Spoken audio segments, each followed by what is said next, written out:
Hello, good evening and welcome ladies and gentlemen to another week and with it another fantastic evening of racing in the iRacing Porsche Cup by Conspit as brought to you on the premier sim racing platform available only on PC known as iRacing. That's right ladies and gentlemen, we are back once again for another top split broadcast from our regular Wednesday slot at 19:45 GMT, that's Greenwich Mean Time, alternative Universal Coordinate Time at UTC, and we are here today for week 3 of the 2025 Season 3 campaign in Brazil at the Autodromo José Carlos Pache, or more commonly known as the Interlagos circuit. A circuit that spans the best part of 85 years of an incredible racing history. It is a circuit that has had one thing at its core throughout its entire history, and that is that it is a circuit that is absolutely ready to deliver drama, whether it be at the start, midway through, or all the way at the end of the race, and we can expect plenty of battling action and excitement today as our drivers do battle here in the top split broadcast. But as we get ready to race once again, well, let's take you through our schedule for tonight. And as we can see, at 19:55, so in only 4 minutes' time, we're making the way to the grid for our 16-lap race here, all presented and live on YouTube at youtube.com, and search for Paul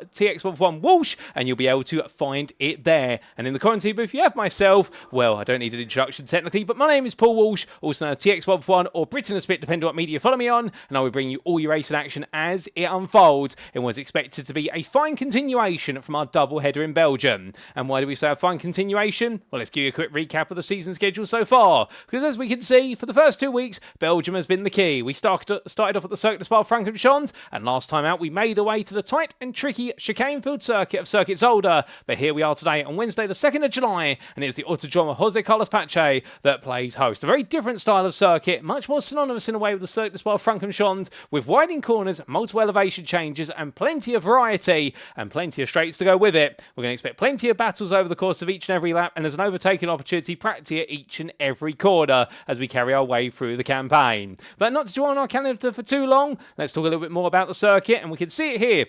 And our drivers will be racing around the Grand Prix layout. A big thank you to iRacing.com, not just for the simulator, but also the fantastic track maps that come with it. And this circuit, located in the neighbourhood of Interlagos, within the confines of São Paulo City, the capital city of the Brazilian state of São Paulo, and located, of course, in the country of Brazil. Well, it's a circuit that stood the test of time, and very little change has occurred to its layout over its extensive history, with the fact we do have 15 corners, many of them involving some rather unique camber changes throughout the corner, and also one of a very limited number of circuits in the world to run in an anti-clockwise direction on major international racing calendars, and therefore a circuit with all of its elevation changes, anti-clockwise nature, and all in between. It's an absolutely tiring but terrific circuit, and it presents a great test for our drivers to do battle on. But as we come into tonight, a quick reminder of the rules. Well, as we can see here, in terms of setup, it's open setups that our drivers will be running here, because we are in the open setup version of the iRacing Porsche Cup by Conspit. And as for the race, the grid shall be set via closed qualifying session, which is currently ongoing and due to come to a close in the next 3 minutes.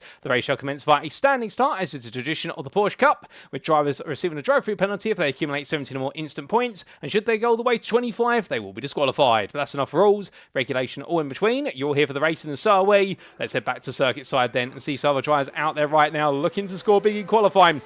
And unlike Zolder, we're not expecting qualifying to perhaps have as big of an indicator in terms of how the results can play out here, in the fact that overtaking is highly possible here, as we do see Lucas Imons making his way across the timeline there and sets the fastest lap on his second qualifying lap of 1 minute 34.684. But immediately Marcin Gadzinski goes even faster, and Philip Hammer, the man who finished third last week at Zolder, well, he's now moved himself to the top of the tower there. And we do have the absence of our other two podium finishers, I believe, from last time out, or at least we have the absence of our winner, Erin Bubba, and I think we are also going to see the absence of Jentel van Veerlen, who was your second place finisher, as the majority of our drivers have now delivered their 2 flying laps. But can we see anybody potentially dethrone Hammer from the top with his 34.195? We'll have to find out here, as we do see Dan Bishop heading charge into a line. Second place man at the moment is Damir Makhmutov, albeit 3.5 tenths down, but here comes the Jota powered machine of Dan Bishop to the line, and he goes 19th there with 35.880. And remember, they only get 2 flying laps plus an outlap in qualifying, so they don't get many opportunities. It's either that or 8 minutes, whichever expires first. But speaking of things expiring right now, all the drivers have completed their allotted qualifying laps, minus Christian Carlson. And Carlson making his way on down there through turn number 4 at the end of the Reto Aposta straight and winding his way up.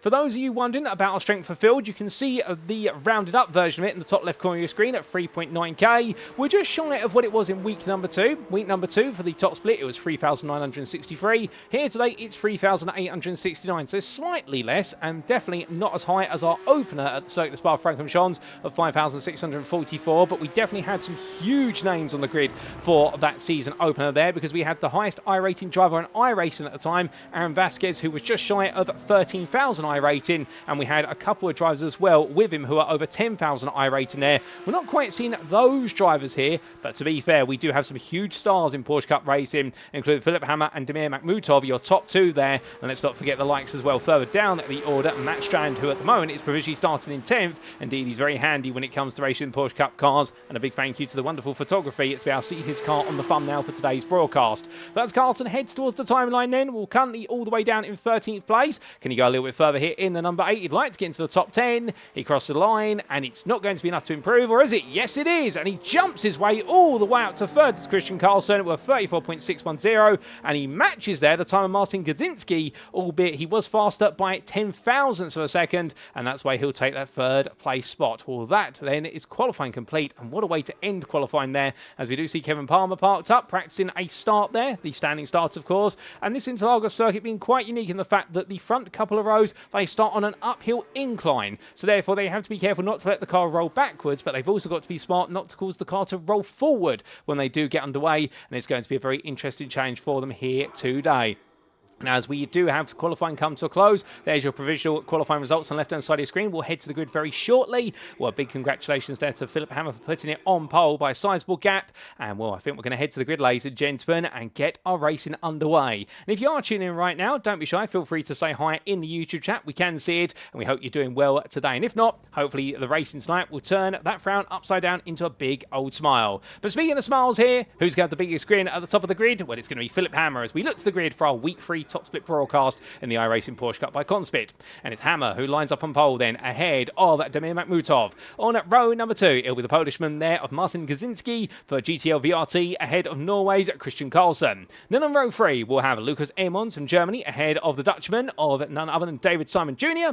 And then we have on row number 4, the Brazilian on his home circuit. Can he score big? That is going to be Gabriel Gadil ahead of Asemo Yagzudu. And then we do have from the Turkish driver, the German of none other then Jan Kutzlaff ahead of Marco Vatanen, and then outside the top 10, continue our way down through the order. Matt Strand starts in 11th there for Cube Controls Reparto course, just missing out on the top 10 start. Alongside him will be the driver of Nick Elsner, and then we do have on row number 7 Bjorn Eldberts ahead of Ayaz Vaziv, and following them on 15th place, it'll be the Dutchman of, I believe there, that is going to be Pim van Diemen. He'll be ahead of Ali Asher, with row number 9 going to the pairing of Bart Perret and Kevin Palmer, and then we will have completing the top 20 Dan Bishop and Carlos Alvarez Martinez. Outside that top 20, we've still got some more drives to go. We'll have 3 more drivers. Our final full row, the grid of row number 11, will go to Oliver Holt and Pedro Ribeiro, and then Oliver Clark lines up last but by no means least. Well, the grid is set, the lights going on, ladies and gentlemen, and for 16 laps of racing, it's 1, it's 2, it's 3, it's 4,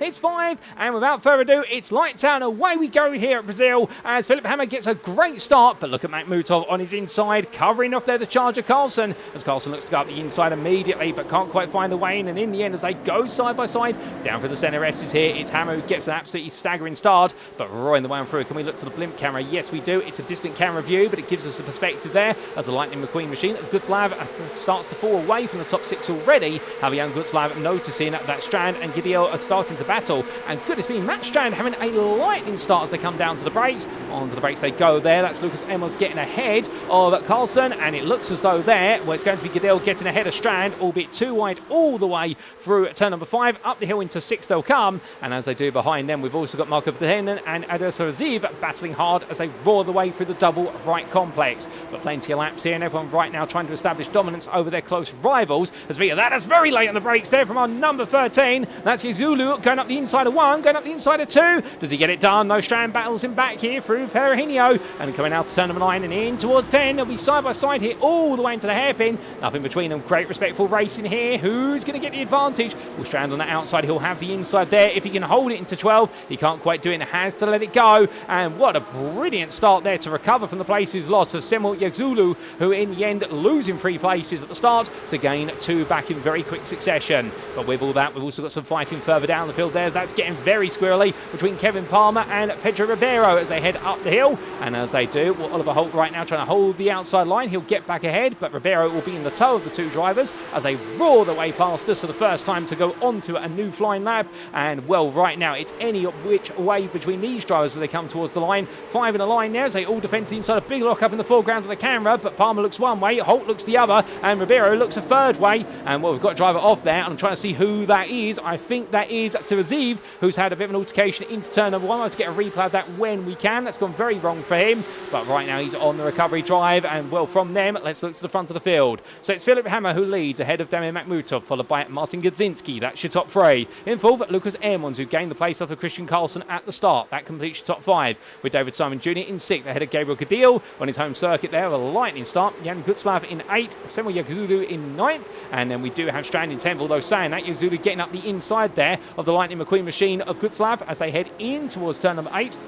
And it's quick change there between them and Strand just watching on. And best rest of them is Marco Vatanen, albeit we're looking back here at the battle for 12th place as that's Nick Elsener going around the outside of Edwards. And right now the Swiss driver making very quick work of the number 19 in the 14 all pink machine. Lovely move there as they head onto the brakes in towards the hairpin.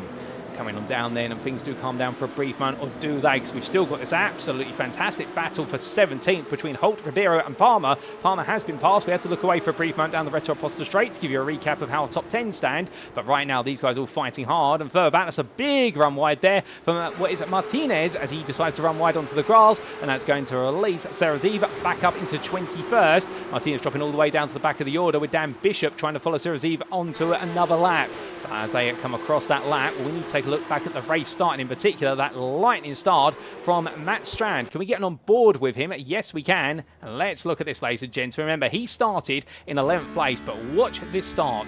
Revs were high, and well, as the lights went out, absolutely catches the 6th stationary. Marco Vatanen not reacting to the lights too well, and Strand in the end looking around the outside here. The 13 defending there of Yagzulu, who had a slow start as well, but Strand he'll put himself in the middle of the road, clips him around the outside here to get the inside into the second part of the centre S, and well, that was 2 places already gained, and Strand then going for even more here as he made his way out. Lovely run here for the Curva del Sol into the toe there of the number 10, and that was Gabriel Cadil at the time. Cadil going defensive, Strand going the other way, and well, then we got to see their brilliant battle all the way up the hill, and that was a lightning quick start for Matt Strand. But what else happened elsewhere here, you ask? Well, this is what happened on lap number 2 for Eldar Siraziv. We take a look back at this incident for the man who definitely did not have the start that he wanted, and this was a big lock up there into turn number 1. Very easy to make a lock up like that. So for Siraziv, an easy mistake with the 21 driver having to recover everything, and that's when he drops right back into this pack battle. But we come immediately then back to your live racing, and in good time we do as well, because we've got some more fighting to come. We're coming towards the end of lap number 3 here, and that is going to be, oh, that's contact, and that is Oliver Clark tapping the side of Bart Parrott, and Parrott going around there in the number 22, part sideways here, and Parrott ended up in a bit of a nightmare moment and brings it back onto the circuit, but that is not going to make him happy whatsoever there, and that's going to put him all the way to the back of the field, and they've been very clean so far, all the drives, albeit we'd expect it from our top split racers, but they're definitely showing a lot of racing respect out there right now, and something tells me that this Interlagos circuit really does reward clean racing, no doubt about it, as Oliver Clark there gets back ahead of Pim van Diemen into turn number 1, and their continued fight for 17th and 16th place stays as is. Well, that's Holt going very deep there, and Clark right now over the back of him like a bad rash, and the number 15 trying to hold on to 15th place here, albeit as they power their way out to turn number 3. He's going to have to go incredibly defensive here. There's not too much fighting going on inside the top 10, but the bottom end of the top 15, you could not stop the battling right now if you tried. 2 by 2 they come down towards turn number 4, and well, that's going to be Holt right now causing a cue as Van Diemen rubs paint there with Oliver Clark. Clark forced out wide, 3 wide on exit, and Eldar Saraziv takes 1, takes 2, takes 3 as they head up, but they're going to be 3 wide there as they head up the hill. Surely not. One of them's got to back out at this point. Kevin Palmer decides, you know what, it's not for me. Saraziv gets elbowed wide, and that was contact there with Van Diemen, and Oliver Clark somehow avoids getting caught up in all of that. What a brilliant awareness from Oliver Clark, and in the end, Van Diemen right now, he's tapped there as well as he goes round, or is he? Oh no, and it's Dan Bishop who's collected there by Van Diemen as he tries to get it back together. And it's getting very antsy, it's getting very, very aggressive between all of them right now. I think innocent mistakes, but they're very quickly adding up here. It's pandemonium in the fight for 15th place, but it's absolutely crazy in the fact that Van Diemen's continuing here versus Ali Asher. And Asher had a difficult start to this lap, dropped all the way down, and suddenly he's got half the place he lost back. But from the battle at the bottom end of the top 15, let's come back to the bottom end of the top 10 here and take a brief breather if we can before we start seeing the next big battle, because here we ride on board with Marko Vatanen, and well, he's going to look up the inside here into the opening corner, looking for the move on Jan Gutslav. He's going to go very late on the brakes in the end, and Gutslav has to back off there, trying to hold it the outside to inside. That's never going to work, and well, Vatanen making a place up now. Started 10th in this race and finally moves up to 9th, but you can see there we do have Yegazolu, who's making his way all the way onwards now in the chase of Cadil. And there's going to be no change between them, at least for the time being. Vatanen's going to have to watch, wait and listen here if he wants to try and make up some more places and move himself a little bit more closely towards 5th place. Albeit we do have 5th place gradually running away at the moment, with Christian Carlson bringing David Simon Jr., who's sit along with him for the ride, compared to where the bottom end of the top 10 is. So therefore we are getting a split in the field very gradually, albeit this does normally happen after a couple of laps, circuit dependent of course. But speaking of the battling towards the front of the field, well, here's Philip Hammer. He's got a 1.6 second gap as a leader, but then back in the battle for second, it's Darren Makhmutov versus Marcin Gazinski, and these two right now, they are getting closer. Gazinski that previous lap practically matched Makhmutov's time and put a personal best in. It was a 34.53 to Makhmutov. For Gazinski, meanwhile, a 34.56. So arguably on paper, the number 3 driver right now finding his form and finding it quite quickly, but anything can happen. It normally does before it's all said and done. And again, we have seen some drivers have very different approaches in terms of their early pace in the race. Philip Hammer being a great example. We saw it at Zolder last week, whereby he wasn't on the pace for the opening 10 laps or so of the 17 at Zolder, but in the final 5, he was the fastest driver out on circuit, excluding race winner Erin Baba, whereby Hammer suddenly found all the pace. He is one of those drivers who evolves very naturally as the race distance goes on, and the one thing you can always count on Hammer is the fact that his lap times will be very good and they will be consistently at that level, whereas other drivers meanwhile might have a lightning start only to lose the pace, or conversely some drivers take a very long time to get switched on. But not so for Hammer, and right now Gazinski seems to be getting switched on more and more of each and every lap turned. Looking behind, a bit further back, well, Lucas Emmons and Christian Carlson. We'll get some footage of them shortly as Matt Strand over the back of Gutslav, still fighting over 10th place here, and well, Strand wants to get that 10th place if he can. He is the number 7 door card here, so you would imagine that he will be very eager to try and make sure he finishes inside the top 10, if not higher, in order to make sure he maintains his I rating, if not loses it. And well, from him, and looking back then to the fight for 4th, this is Lucas Emmons versus Christian Carlson. We jump on board here and look backwards on the rear of the number 5 car, currently a place higher than where it started, and we're coming into that braking zone for turn number 10. Nothing between them at the moment, but you'll see there, rear of the picture, we do have David Simon Jr. The Dutchman is closing a little bit here as Emmons continues to just make sure that Carlson can't get close enough to think about a move. Runs a little bit wide there coming out of turn number 12, the corner where you can run wide, and well, in running wide you are at risk of picking up some exit oversteer, but the upside is you carry more speed the further you run out the corner, and you also can be the victim of picking up an off track if you're not careful. And if you pick up enough of those, you'll be heading for a drive-through penalty, and nobody wants to get that at the end of the day. But as they head on to the next lap, lap 7 arrives, and Philip Hammer sets a new fastest lap of 34.023. Meanwhile, Makhmutov 34.476, Kaczynski at 34.5, and the rest of the field then already lapping in the high 34s, if not into the 35s at this point. But Lucas Emmons right now keeping Carlson just at bay enough at this time. But out of turn 3 they go, and down the Retro Aposta straight, your top 6 there, all in a single camera shot. And then we do have your 7th place man of Gabriel Cadil on his home circuit right now, really leading the second pack of cars here in 7th all the way through to 11th place. We have had some fighting further down the order quite recently, however, and I believe we have had a move made by Pedro Ribeiro, who I think here, yes he is, he's up into 12th place now as we see him there ahead of Nick Elsener. But how did he make the move, I hear you ask? Let's find out. Now this was Ribeiro looking for a move then in towards turn number 1, firmly in the toe here behind Elsener as they roared the way across the line. And well, Nick Elsener in the end going out as wide as humanly possible there to give his rival the space and essentially say, right, you're committed to the inside line. But in the end, Ribeiro with the overspeed from the draft, making that move stick under braking into turn number 1. Classic move there, a lovely move from the number 2. So let's come back to your live racing, and as we do, well, Ribeiro right now trying to make more progress here, but definitely out of position compared to where he would like to be. But keeping in mind he started from the back of the field in 22nd place, really going for a bit of a last to first change arguably here, albeit whether that was by design or alternatively 2 off track compounded laps in qualifying, whereby if you pick up an off-track in qualifying, it completely invalidates your lap. Well, that's a story he will know. We don't know the answer to that. What we do know the answer to is where is the battling out on the circuit, and right now it's the battle for 14th between a wounded Nick Elsner, who's got very much a lot of damage on the rear of the car, and Oliver Clark looking one way or the other, and side by side they come down towards turn number 1. It's going to be Elsner on the outside, Clark's on the right of your picture, and for Oliver Clark here, I think this is going to be a traditional pass into turn 1, and I don't think Elsner's got enough pace in that Porsche this time. I think it's sporting quite a lot of aero damage on the rear at least, and I suspect there might be some on the front as well. That front bumper does look raised slightly, and therefore Elsner not in a happy place. And in fact, we've got a replay of what happened to Elsner, and here it is, ladies and gentlemen. This was only moments ago.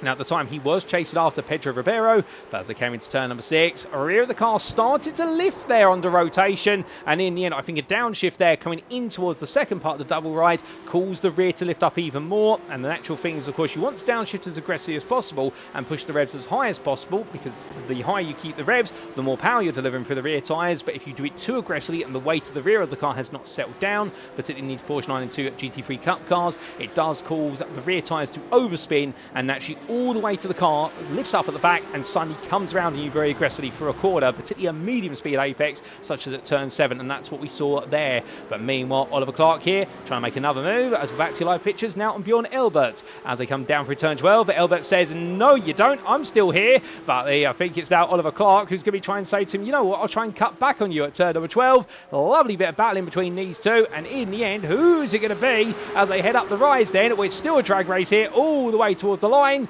and they'll go on to lap number 9 shortly, but I think it's going to be Oliver Clark, who, despite the fact he's sporting some rear bumper damage, well, right now the number 11 Porsche, you'd have to imagine, has got a much higher top end speed here. Look at the speed he's carrying. But here comes Edelbert's looking one way, then the other, and also Elsner there looks to the inside. 3 wide they almost go. All bit staggered there in turn 1, but he goes very deep as Edelbert's, and in the end overcooks the corner, drops down to 15th place. Elsner gets through into 14th, and Oliver Clark will seal the deal for 13th. Great respectful race between them, as we say hello there to Max Sim Racing in at the YouTube chat, and I hope you're doing well, Max, and well, we will catch you a little bit later on. But as we do see our drivers continue to push onwards, well, the battle for second, meanwhile, again, we have said before, there's a lot of fighting going on outside the top 10, but there's also plenty going on inside the top 10, and we do see here one of the Max Racing drivers, none other than Demir Makhmutov, making his way on down through at turn number 9 and in towards 10 and 11, but as he comes in towards the hairpin of turn number 10, well, right near for Makhmutov, well, Martin Gadinsky is staying very close to him and has been for some time, but there's nothing between these two right now.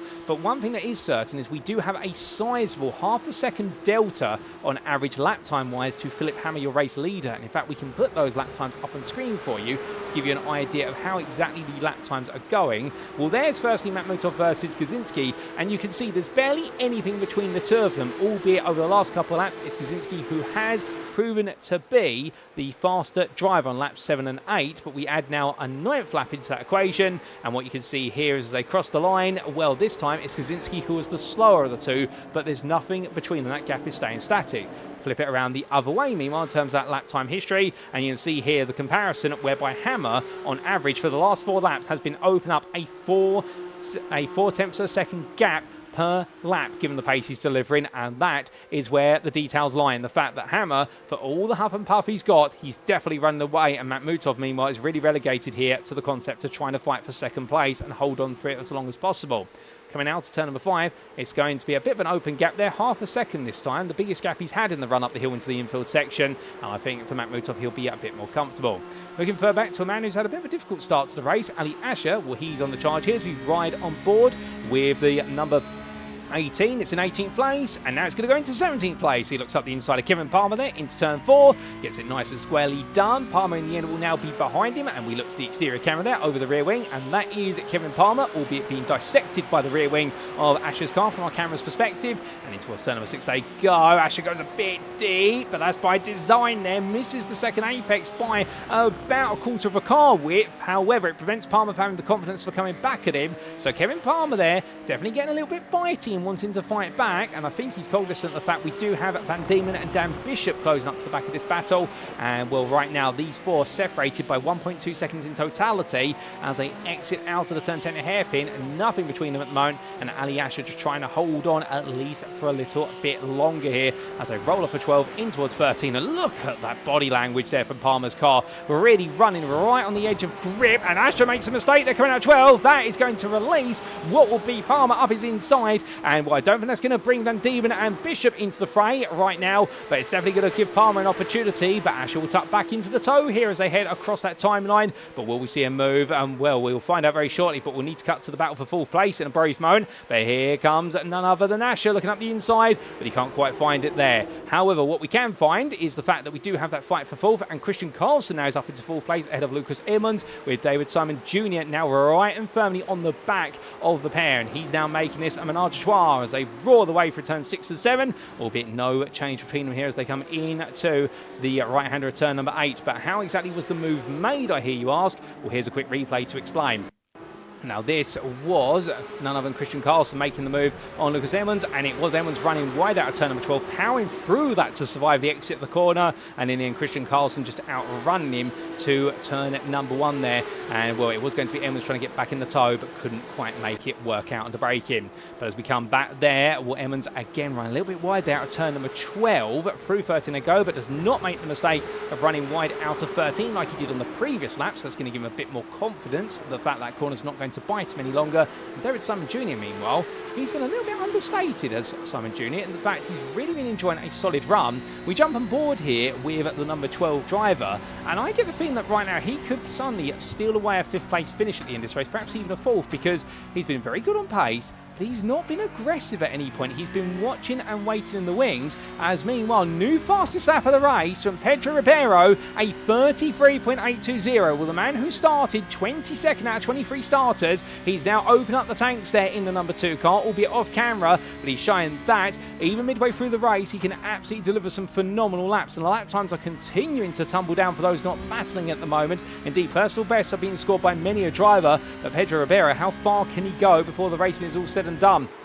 That's going to be the question on many a mind. Speaking of that question, well, here is Simo Yagazulu ahead of Marco Vatanen and also Ribeiro. As Ribeiro cuts to the outside, he's going to look for the cutback run through 7 versus Vatanen, but he's not going to be close enough to do it. Meanwhile, Vatanen's stuck behind the Turkishman in front of him. He's going to look around the outside, but here comes Ribeiro looking from inside to outside into turn number 9. But then again, Pedro Ribeiro knows that it's very hard to overtake around the outside of Perihelio bend at turn number 9. You don't normally do it there. You wait normally until you get to turn 10, then you go around the outside, because the camera at the corner says if you can be a nose ahead on entry and you can keep a very tight line to your rival, you may be able to get it done, but he doesn't quite get it done there. And Marco Vatanen doing a fantastic job of keeping the number 2 behind him, but of course the problem is this will frustrate him because he wants to beat the number 13 that sits in front of him. And right now, well, you've got to say for Zegzulu, he's absolutely enjoying a very solid defensive drive here for 8th place, and if he keeps this up, he may be able to get away with it. But speaking of not being able to get away, Vatanen right now has got Ribeiro right breathing down his neck. They're going to go defensive in terms of the battle here, and it's going to be Vatanen looking to the inside. Ribeiro looking around the outside as they go onto the brakes here into turn number 1. Too wide they enter. It's going to be too wide, but swap the positions now into turn number 2. And Ribeiro there on the inside into the curve del Sol. He'll be back on the outside, and Vatanen's not giving up here. They both run deep. They're both fighting for the position. This is great respectful racing between them, and hopefully we haven't lost Ribeiro suddenly to the ether, because he's still there. They're still fighting despite the latency issue. Vatanen's going to be on the inside, but he's got to try and push his nose in here where it doesn't belong, will say Ribeiro, but Vatanen says, I've earned the right to fight for this place, so be it. Yagzulu's already disappeared off up the distance. He's already put the best part of 1.5 seconds between them. Such is the pace of the fighting, but it's brilliant battling here, and how are we to complain as they come through turn 6 then, and Ribeiro looks at the cutback. He's going to get this surely now into 7. Well, if he does so, it's going to require Vatanen to see him coming. He does. Runs a little bit deep there out of 7. That's going to put him on the outside for 8, and finally Pedro Ribeiro makes it stick there down into 9, but what a phenomenal battle between the two of them there, and indeed one of the highlights of the season, fighting too wide through the opening half of the lap, and in the end Pedro Ribeiro making it work out, but Marco Vatanen, to be fair, delivering a phenomenal defensive display, and that means that Simo Yagzulu has already opened up a 2-second gap to this pair. But look at this from Ribeiro, immediately being released, and now that he has been released, he is wiping off that gap that's been given to the number 13 in front. He's already slashed it back down to 1.3 seconds. Such is the pace he's delivering, and I wouldn't be surprised if there's been a small mistake from Yagzulu on that lap, because the gap's come down that quickly with only 4 corners. That is a little bit of a surprise. But what is not a surprise here is the fact that Christian Carlson is back under pressure again. He got ahead of Lucas Emmons after Emmons went wide out to turn number 13, but down in towards turns 3 and 4 they go. Starting with turn number 3, of course, at the Curve del Sol. And right now, Lucas Emmons close, but is he close enough to think about a move here down the Reto Posta straight? The answer seems to be no, he's not. As much as he'd love to go for that move, and I imagine right now he'll continue to wait there and just keep his rival honest. Through 4 and 5, well, from them to 2 drivers are making their way down. Well, this is Jan Gutzlav, who's looking up for an opportunity there on Marco Verstappen for 10th place, with Matt Strand in the picture just behind them. And off camera, we have had Gutzlav get ahead of Strand. That hasn't been captured, I don't think. We'll see if we can get a replay of that in due order. I don't think we are going to be able to. And in fact, we don't have that on record, unfortunately, ladies and gents. But what we do have on record is a live race between these drivers right now. And well, after this lap, it'll be 2 more before we do see that checkered flag. And well, it's anybody's guess who's going to be the last of finishers in the top 10. Will it be Verstappen, Gutzlav or Strand? We'll place your bets and let us know, because who it's going to be, they're going to be very happy with their race. But as all 3 drivers here now wind off of the central section of the lap and head into the final main sector, well, from them we come back to your race leader, because here is Philipp Hammer enjoying a very comfortable lead right now. 5 seconds is the delta he's created for himself versus Damian Makhmutov, and 2 laps to go here before he does see the checker flag and what will be his first win of the top split broadcasted season. But as Damian Makhmutov heads across the line, we've still got Marcin Gazinski right behind him, and these 2 have been absolutely inseparable since the start of the race. Indeed, Hammer's just gradually sauntered off into the distance, but Makhmutov right now, he's had enough pace to keep Gazinski behind him for long enough, but Gazinski has always stayed there as we ride on board with the 3rd place man. And well, the question is, when are we going to see a move if at all? Are these 2 just equal to each other today? It happens where you get 2 drivers who are so close on pace to each other that in the end they just stay equidistant, but this is battling in its own right. It doesn't sound like it's battling, it sounds as though they're just running in procession. The fact is, if one of them even makes a tiny mistake, this could completely open up or close the battle, and that's what makes this thrilling, because right now both of these drivers are egging each other on. They're encouraging each other to push harder and harder, and whoever pushes the hardest and goes beyond their limits, that's when a quick mistake will happen, and that's when you'll see a place change. Much like Christian Carlson and Lucas Emmons, it only took a small mistake from Emmons to release Carlson ahead of him, and that is how it happened. But from them, we do have a bit of a battle going on between Simula Yagazulu and Pedro Ribeiro, but I believe we might have just missed the tail end of that fight, or at least the initial phase of it, but we're now coming back to a further stage of it, and it's going to be side by side here into turn number 10. Number 2 looking for a way round one way, then tries the other, and right now Ribeiro knows you can't go outside of turn number 11 there unless you're already alongside into the corner's approach, because otherwise your rival will just run you out of road. But Yagazulu also respecting the fact that his rival's got a right to race, so this is going to be a fun run now up the hill. Perhaps he knows the tail here, and Ribeiro getting so close he's had to pull out the toe. He'll pull himself back into the toe by using a wider run of turn number 14 to give him the space off the back of Yagazulu's car,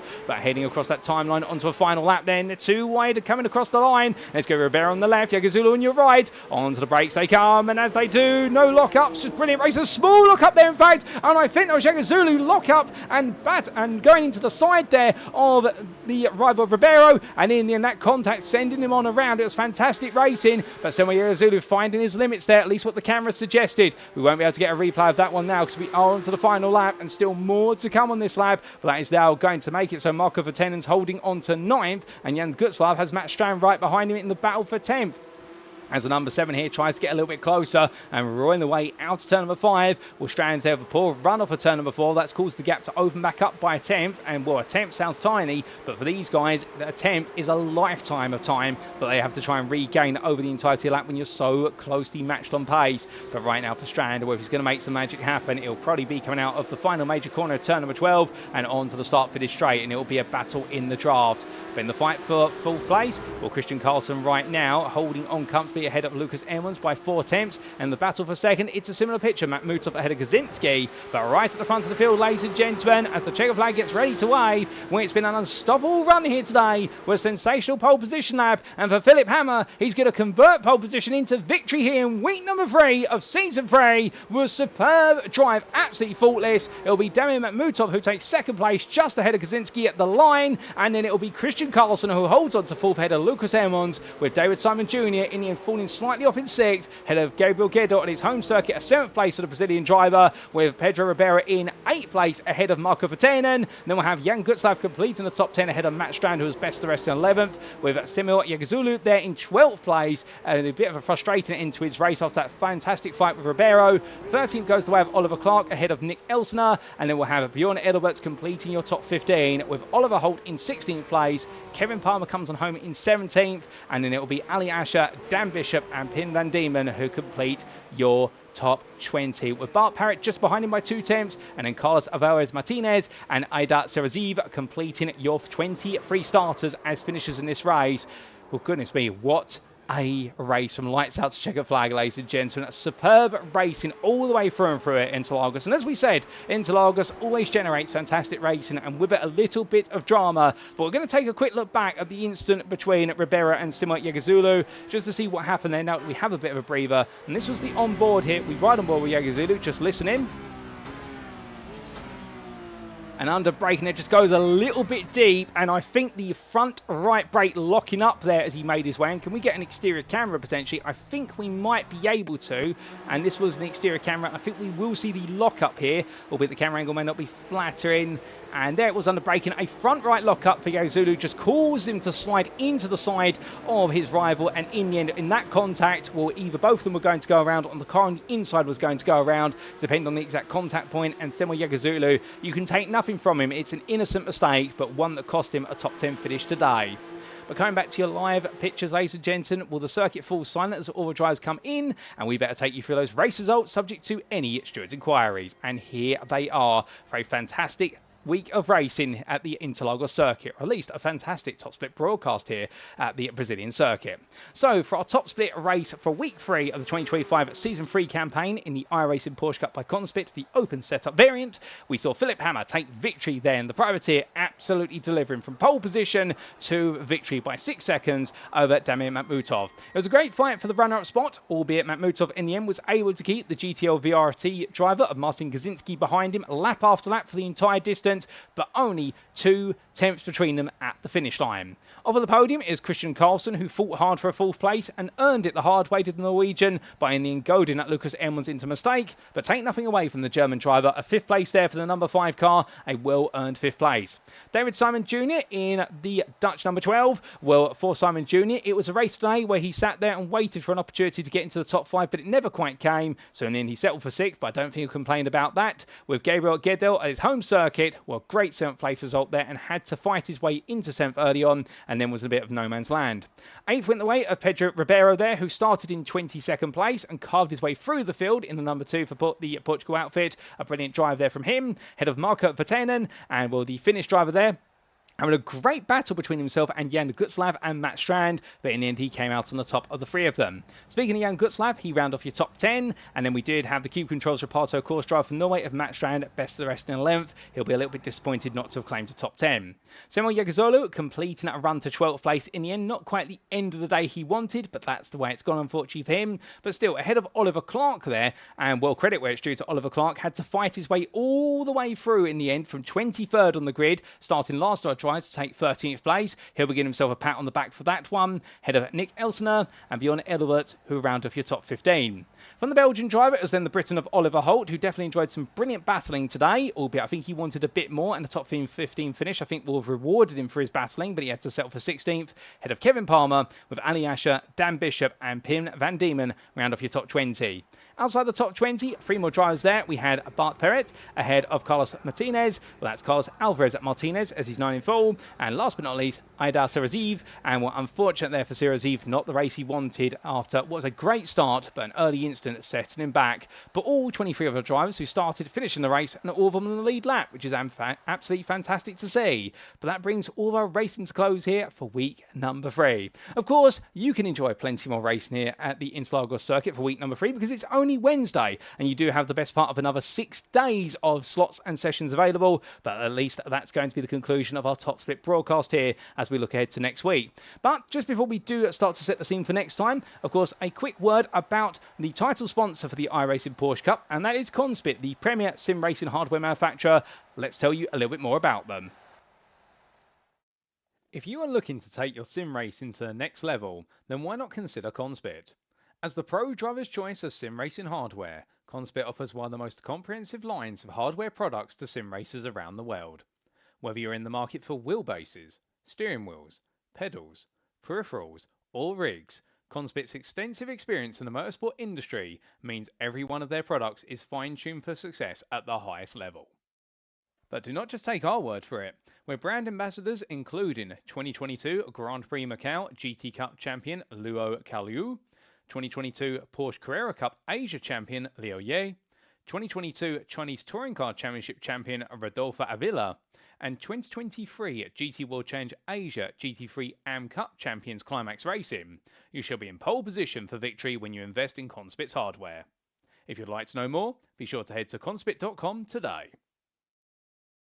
Well, ladies and gentlemen, next time we make our way to Japan, and we make our way for one of the tightest circuits in the world. It's going to be the Tsukuba Full Circuit for week number 4, and we'll be bringing you all your top split racing action as it unfolds from our regular Wednesday slot. So do be prepared to tune in for what will be the 1945 GMT or UTC slot on Wednesday the 9th of July, where the big question will be, who will put it on pole at Tsukuba? Because overtaking there will be absolutely tricky, arguably the trickiest circuit on the calendar to overtake at. It's not impossible, but those who put themselves on pole, they'll make it highly possible they'll run away to victory. But until then, we have been the iRacing Porsche Cup by Conspit. I've been your host and commentator, Paul Walsh, also known as TX141 or Britain a Spit, depending on what media you follow me on. And until next time, remember to stay safe, stay well, stay smiling, and most importantly, as always, ladies and gentlemen, remember to stay on track. Good night.